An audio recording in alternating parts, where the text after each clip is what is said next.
ABS-CBN News Headquarters, Corina Sanchez, Julius Babaw, kasama ang mga patrol ng bayan, bantay ng mamamayan.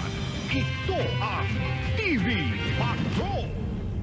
Dinubog muli ang Taiwanese idol na si Jerry Yan sa ikalawang araw ng kanyang pagbisita sa Maynila. Sobrang pasasalamat naman si Dao Mengsu sa mainit na pagtanggap sa kanya ng mga Pinoy. May report si Star Patrol Mario Tumawa.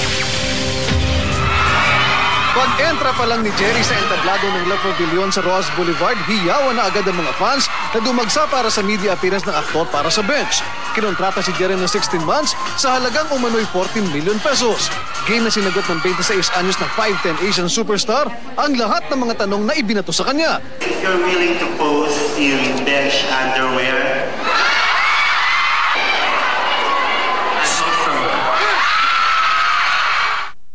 Natuwa din si Jerry sa anay pambihirang oportunidad na makilala si Ate Glo at mga special children sa Malacanang kahapon.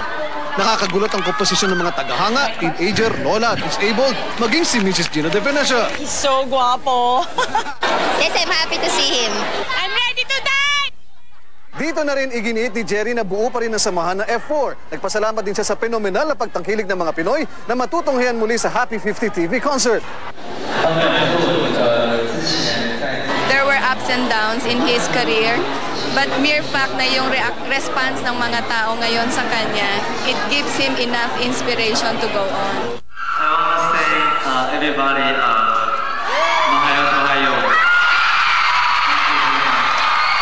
Makakaasa ang kanyang mga fans, hindi ito ang una tuling pagkakataong dudumugin si Dao Mengsu sa Pilipinas. Pag-entra pa lang ni Jerry sa entablado ng La Pavilion sa Roas Boulevard, hiyawan na agad ang mga fans na dumagsa para sa media appearance ng aktor para sa bench. Kinontrata si Jerry ng 16 months sa halagang umano'y 14 million pesos.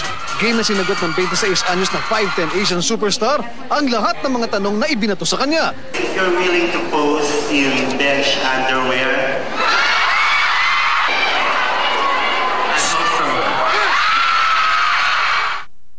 Natuwa din si Jerry sa anay pambihirang oportunidad na makilala si Ate Glo at mga special children sa Malacanang kahapon.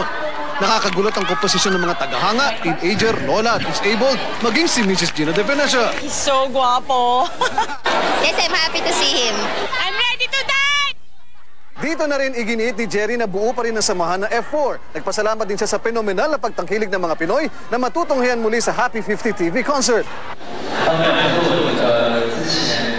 There were ups and downs in his career, but mere fact na yung response ng mga tao ngayon sa kanya, it gives him enough inspiration to go on. I want to say everybody, mahayo.